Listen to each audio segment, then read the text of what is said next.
বলবো কি করে আমি তাকে? সুশান্ত ঘোষ আসেই না, এখানে আসেই না। আমাদের মানে কাদের কি আছে, মানে বিজেপি আছে না কি আছে? হ্যাঁ বিজেপি আছে। বিধায়ক কাদের? বলছি আর হচ্ছে পঞ্চায়েত সমিতি কাদের? বিশ্বাস রাখুন, আমরা প্রত্যেকটা মানুষের ঘর দিয়েছি, ঘরের নাম ধরে ধরে কেটে দেওয়া হয়েছে। আপনি শুধু সময়ের অপেক্ষা। আমি আপনাদেরকে বলে যাচ্ছি, যে অপশাসন, এই অপশাসন থেকে আমি মুক্ত করবো। বিশ্বাস রাখুন।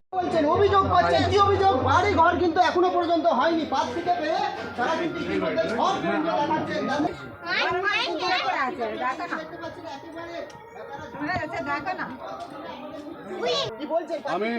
আমি দিদি আমি আমার কথা আমার কথা শুনুন। আমার কথাটা আগে বেরিয়েছিল, এখন আর নেই।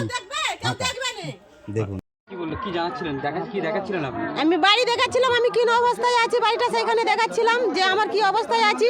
সবাই তো ভোট দেওয়ার সময় ভোট খুঁজে পেয়ে যাবে, কিন্তু আমার বাড়ি যখন বেরোয় তখন কেউ তো বলে না যে লোকটা কোন অবস্থায় আছে, তাকে একটা বাড়ি দিই।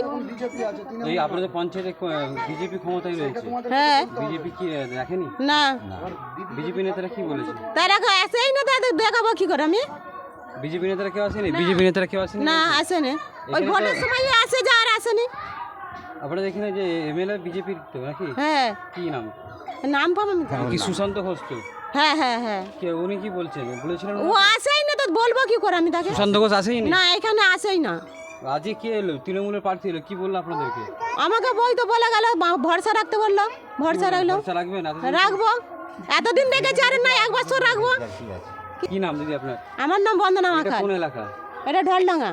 সেটা মানুষ বিচার করবে। আমি এই কথাতে বললাম যে আপনি বিশ্বাস রাখুন, আপনাদের সমস্ত দুর্দশা, মানুষের যে প্রত্যাশা, সেটা কিন্তু আমি পূরণ করবো এবং দুর্দশা আমি মানুষের ঘোচাবো।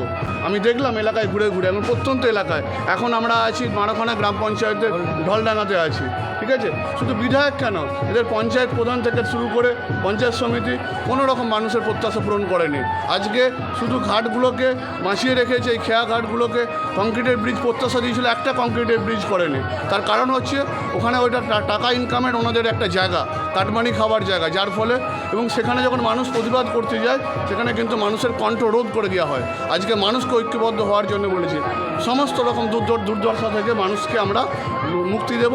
আমরা এর বিরুদ্ধে যে লড়াই, এই লড়াই আমরা মানুষকে সঙ্গে পেতে চাইছি।